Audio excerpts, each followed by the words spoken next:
Hey, good people! Hi guys. We are so glad we are back here again.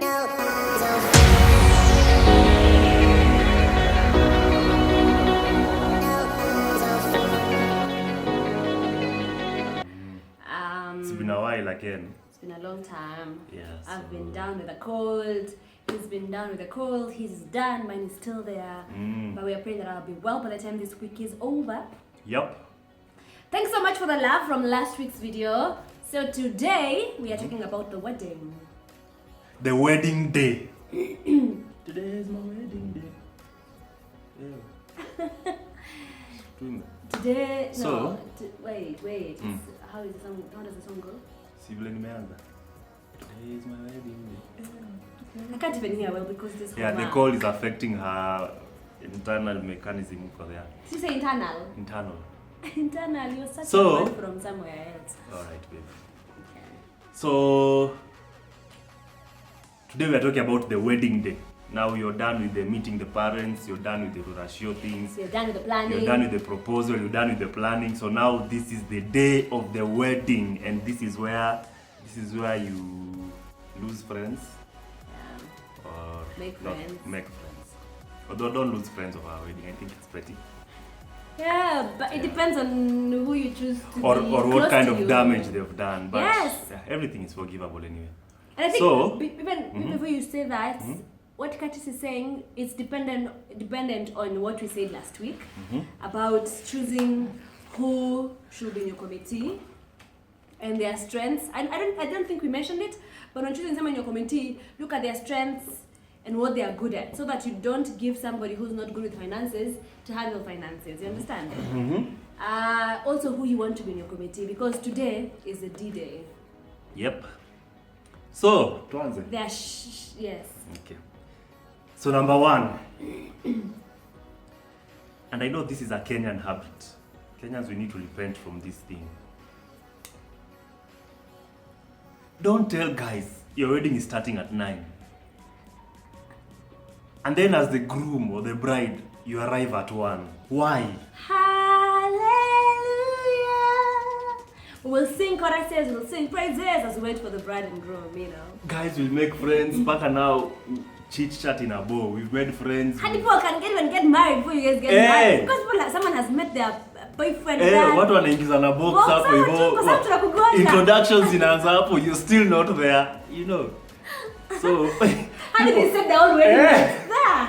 There. They've talked to people them. plan their own wedding because you guys are taking Imagine. too long to come. But anyway, that's They'll all use an your extreme service side. providers. You might actually find 5 couples have decided to get married before you come. Anyway, So keep time. it's a real issue. If you are the couple getting married, and you're telling people the wedding is starting at 9, please start at 9. Or if you want to give them, that allowance of, let's tell them it's starting at 9 so that they come at 10 because guys are late. You can do something like that. But this thing of 9 and then 12, 1, that's when you're coming. It's That's really too not extreme. good. And I think it's kind of lack of respect for your guests. It is. Because it's not like they don't have anything else to do. So Yeah. for you to keep people waiting that long, it isn't that good. And I know sometimes it's not really the couple. Sometimes it's the church that you're getting married in. Or sometimes even Yeah. like the family members. Like Or for the family example, members. for the ladies, I know depending on the community you're coming from, what you've agreed with your parents, there are some aunties that lock you in the house until the boy Yes. removes some money. Yes. I don't understand Which that is extortion, system. by the way. That's extortion. I don't think ladies should agree for their aunties to go to do that to you. It's your wedding day. I think it's important, if they want anything from your man or if they want anything from the family of the groom, then let them state that during negotiations. Yeah, Such they don't that- wait on the yes. D-Day to start all this drama. Yes, so that during the morning of you being picked up, they don't fungia you and tell them, now you have to give us a goat, you have to give us money, and you have to give us mama sodas and give. Just tell them to agree during negotiations. Because that thing, I don't understand it. I don't think it has any moral doesn't. value. It's It doesn't just- add anything. It makes things worse. It's an abuse of culture. It wasn't even in our old cultural days. Who started wanted it. I don't know if it was there. I really don't know. It wasn't there. That thing of asking for money on the day. And if you're an auntie, imagine, don't do that. If you're the senior auntie, and you're watching this video, make sure your niece, does not go through this. Tell them, you know what, if we need anything, we'll tell. It's a wedding day. The only thing she wants is just walking down the aisle and meeting her groom. Because think about it. Our groom anangojea bibi yake on the other side, na hakuji, me, I'm just ranting, but anyway. You're going to spoil that The bride's day because of just something like that. And it's her day. Why do you want to do that for her? And the groom as well. So it's not really good. So that's some of the things that waste a lot of time. Yeah. And it's important to agree on how things are going to happen on the D-Day. Imagine, make it deliberate. Sit down with your parents that night. Sit down with your family members that night. Because I know we normally sleep where our mom is and our dad is and our aunties are. Where we're going to be picked up from. So sleep and agree on the process on how you're going to be removed from the house. Are the relatives going to come? Your like future in-laws are going to come sing for you and then they remove you after 2 minutes? Or are they going to sing for 51 minutes or 25 hours and then you'll be removed? Just agree. I know parents are not rigid. They love you. Put your foot down. Like what countries are done? I can't do that because I have a dress, but I would have done it, trust me. So, that being done, now the wedding is starting. People have come. Now the whole process is starting. I usually tell people, a wedding ceremony is not a church service. What do I mean? I've heard of weddings whereby this is the day of the wedding. And then the couple comes, they exchange the vows, before the whole thing is finalized, the pastor decides to ask, by the way, are you guys baptized? By the way, true story.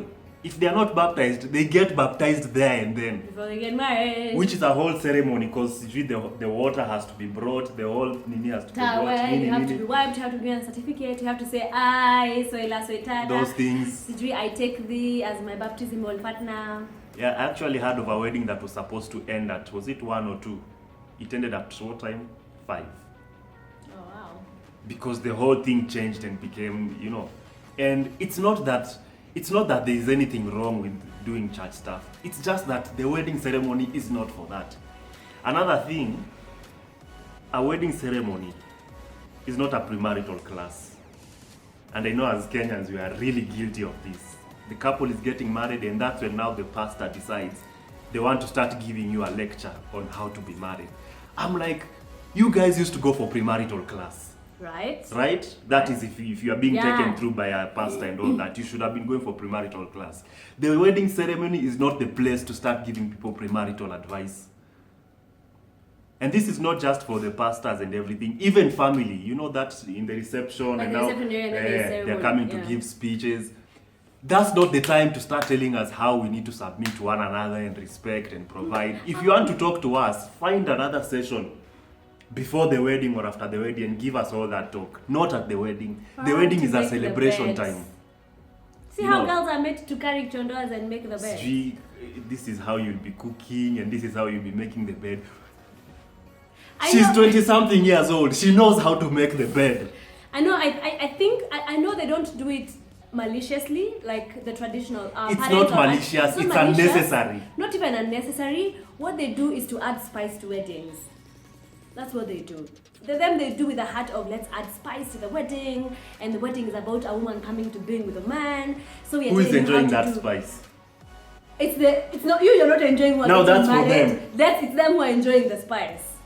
So that's for them to enjoy the spice and seeing that they've handed over their girl. Fine, that's okay, but I think they need to consult you as a couple. Are you okay with that? Yeah. So that's the other thing. Another thing, you don't start giving sermons during the wedding. They've exchanged vows, now you put them down, you want them to start. You want to give them a sermon. I think it's before you exchange vows. Whichever place it comes. You want to hear a sermon, you want to hear the word of God, go to church. For 1 hour. A wedding ceremony is the place of celebrating this couple. It is the place of witnessing this union that is taking place. You understand? Now, I'm not anti-church, by the way. I love going to church, by the way. I love sermons, I love the word. But I believe there's a place and time for everything. A wedding service is a wedding service. A church service is a church service. Now again, we didn't give them the disclaimer. Ouch. Sorry, we should have started with the disclaimer. That's a quote. Disclaimer. Whatever we are prescribing, no, this is important because if you don't give these people, This is Curtis's favorite part. This is my favorite part. Of every video we do. Whatever we are prescribing, it is not cast on stone. We are not trying to say that this is the right way of doing things and that if you did it differently, you are wrong, yours was bad. No. If yours worked the way you did it, And you loved it. and you loved it, Fantastic. because at the end of the day, the wedding is yours. So if you're okay with all those things, that's fine. So as we are just recommending what we feel or what we've observed. Like for real. No. Think, but for a moment. Mm. Right now, just pause and think about, if you're married, the things that you did in your wedding, were they necessary? If you're not married and you want to get married, think about these things. Do you want What's them? what enjoyment do you get from you being locked into the house and your groom being made to chuck mom? I'm sorry if I pronounce some words weirdly because my homa. Kona hoba. Yeah, Oma. So Oba. your groom being made to Abua. chuck some money before you leave the house. Just think, but for a moment, if it really makes sense. Ama, we just do things for the sake of doing things because it's pattern, because we've been doing this for the past 100 years. Tradition. Because it's You tradition. don't even understand where it comes from and why it's being Just done. think, if it does not make sense to you, then it will be good for you to have a conversation and just say, I don't think this is good. And it's from both families. Man, you sit and agree with your groom. And then also talk to your family members regarding your wedding day. This is your wedding day. I know parents say it's a community wedding. It's our wedding. Yeah. Even as you interrupted my disclaimer. Did I? Yes. Oh, baby. Can I finish my disclaimer now? Okay. Okay. So as we were saying, not to rubbish what she has said, she's spoken a lot of Man, sense. cool. Yeah. She's spoken a lot of sense, but let me just enforce the disclaimer. If you did anything different to what we are saying, don't feel like we are attacking you, don't feel like we are saying you did it bad. As long as you are happy, that's all that matters. And even if you're planning to do and you'd want your wedding to have these things, you'd want sermons, you'd want advice, you'd want all those things, all those speeches, if you're happy, it's yours. Because I usually say the wedding belongs to the couple first before it belongs to everyone else. Victory belongs to Jesus. So if you are happy with it, Well and good, then you did your part in ensuring that your wedding is enjoyable. the other thing, everybody has that family member, that uncle, that aunt, who likes to steal the show. Who likes to talk and talk and talk and talk and talk and talk and talk and say and how they talk changed your diaper. and talk and talk. Then once they've done talking, they talk again and talk and talk. So if you have that kind of uncle, I love them because they are entertainers. Hey. But the tricky thing with that is sometimes, especially when the crowd begins to dig them and they like what they're saying, I think they kind of loosen up and forget the respect of the occasion. And they start talking about things they are not supposed to talk about. Yeah. They start talking about how much dowry the man is still left to pay. They start talking about the issues and the challenges that they were going through during the dowry negotiations, which is not for the public. That is supposed to remain within the elders who are sorting all that. So if you have that kind of an uncle, it's just good to give them a script and tell them you will talk about this, you will not talk about this, and then give them a timing. Or talk about how your parents were fighting during the Yeah. wedding. Unajua Atafanya wazazi wetu wazazi wao watu wakosana. walikuwa wanapigana, huyu kijana akakuja akaishi kwangu because those are unnecessary things. People don't need to know about. Those are family matters. Yes, it doesn't need to be out there in the public, whatever. Yeah. So give a timing, and this by they have a really good MC. The MC is also the need. You need to have an MC who is sensitive, who is discerning. An MC who akisha notice, this guy is almost Amanda going off overboard. script. There's a way the MCs just usually do their things. They go, they stand next to him to cue that by the way, you're now going overboard. So have an MC who is sensitive, and an MC is supposed to respect you. not your family. Because you know there are MCs who are usually scared. They are scared of the backlash that comes from the family. So you've given the MC the script. You've told the MC this is how the program will go. But the MC is being bullied by parents.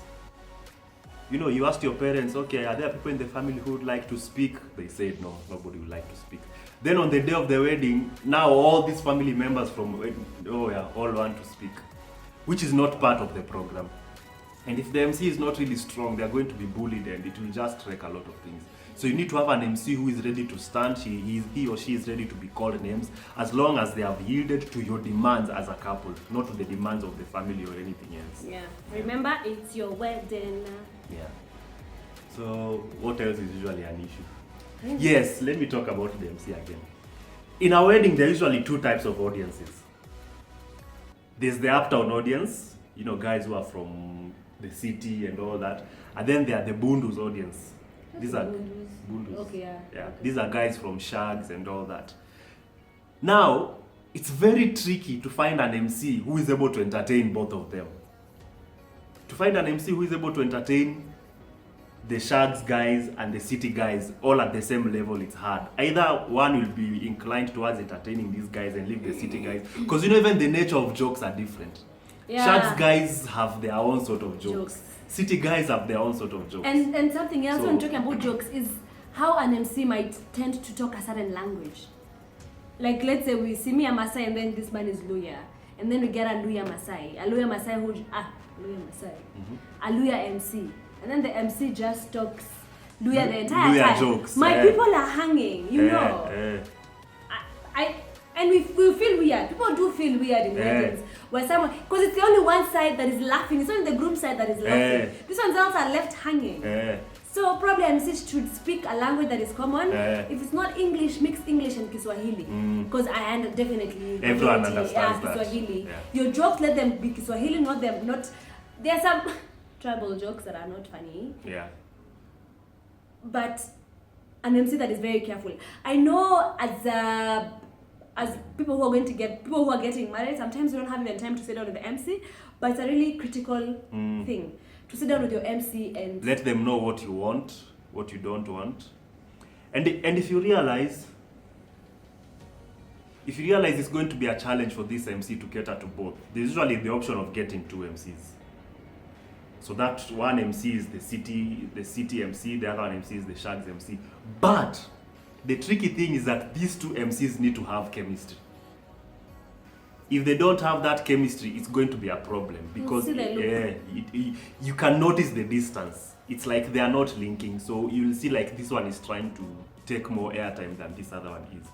So it's usually tricky to get two MCs, but it works really good if the MCs themselves have chemistry. And they've met, they've talked, you know, and they've agreed I'm doing this session, you're doing this session, and then we are both of us going to do this session. Yeah. The other paraphernalias of what you want to do in your wedding is up to you. How long you want the wedding to run, it's up to you. If you want to do Isha at 7 and then from there you do an after party that is Isha 4:30, that's up to you. It's your day, you decide. But trust me, by the time it's 7, you'll be so tired, my dear bride. You'll be so tired, my fellow bride. You wouldn't want to go through that. Anyway, Now, something else that should even have been, we should have talked about it in the beginning of this video. Walking down the aisle, the music, you and the DJ, the way people are going to march down the aisle. So it's particularly for music, be sure the DJ knows the music you're going to walk down the aisle with. Because DJ. Make sure you meet your DJ and tell them the songs you want. And see the songs. Because let me tell you what happened. Not to blast my DJ, he was really good. But my entry song, he played the wrong song. Yeah. It was this song for the same song, different version. You know, like the way you can do a piano cover and an upbeat one. So me, I wanted the upbeat one so that we do some styles with my best man. He dance up. He played the piano cover. Luckily, nobody knew. I think we adjusted so quick, so people thought it was all part of the show. So make sure that you talk to your DJ really well. Mwambie, this is the song. Give him the list. No, and not just for the entry, even for the entire ceremony. If there are certain songs you don't want, feel like probably you they'll want offend people and Yeah. you don't want that kind of thing. Yeah. Talk to. Yeah. Basically, when it comes to service providers, and this is what we said during the wedding planning, make sure you talk to the people Let them know your vision. who are providing the service. Don't let them come there guessing at you just want them to do their thing. Tell them this is what we want, this is what we don't want. Yeah. If it's food, make sure you sample the foods really well. Don't come to the wedding and then you're like, damn, what is this? And finally, Yeah. you've walked into the wedding venue as a groom, as a bride, and you've seen that the deco person put up a color that you didn't like, or the centerpiece that they've put up is not what you had agreed on. Let not that steal your joy. Just enjoy your day. Have fun, ruka, get married. The most important thing is that you got married, you know? And then from there, deal with that case after. And to avoid some of those mistakes, do a mock setup. For me, I went to my wedding venue the day before when they were setting up. So I saw the canvas, I saw the tables, I saw the centerpieces, I saw the flowers that were there, I saw the seats that were brought, I saw the canopy that was there. So they wouldn't surprise me. I said I want a canopy and then they bring me a tent. I was there that evening, like at 6 p.m. before I went home. That's what we went to see. So we really want surprises. And I think it's important to put that time there when people are, because they normally set up the night before. Just take a drive down to your venue if it's not that far, or have someone go in your place and see that everything is okay, so that you avoid some of those mistakes that people do. Yeah. And rehearsal. The assumption is that before the wedding you had a rehearsal. The rehearsal is really important. It makes you get the feeling of how things are going to go. It makes you get the vows. I'm always happy about couples giving their own vows. You know, other than the pastor is saying, then you repeat. Also, what he means is like you internalize the vows. Internalize the vows. It may not be your own vows, maybe even the vows that the church has given you, but it should be personalize it. And then just speak it yourself. Our pastor did a really good job. Yep. He gave us like the vows Yeah. a couple of months. If you're watching this, Passy. Good. Yeah, so it was really interesting because we had time to internalize the vows. And then even by the time you're saying it to your partner, it is within you, it's one with you, you know what you're saying. You're not just saying words. Yes, you know what you're getting You into. mean exactly what you're saying and you understand the gravity of those words. You're Yeah. not just saying them because people usually give vows. You might forget a few things because of nervousness. which is not really forgetting, it's just nervousness. Just being nervous. Curtis would pronounce things weirdly. You know what you are doing to me. That was during rehearsals. I'm giving vows to this chick. You know what she's doing to me? She's making funny faces, so I'm having trouble focusing.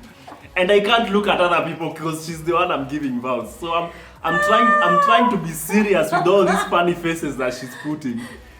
So yeah, till next time we'll be talking about the debrief now after the wedding, and we are now the honeymoon. Okay, Alright, we'll decide and then we'll mix it. We'll know. Because now this should be the next one should be the last video in this series. Yeah. Alright guys. Alright, so Bye. like, comment, subscribe. We are still collecting questions for the Q&A after this whole series. So keep sending them in. Toodles! Alright, bye.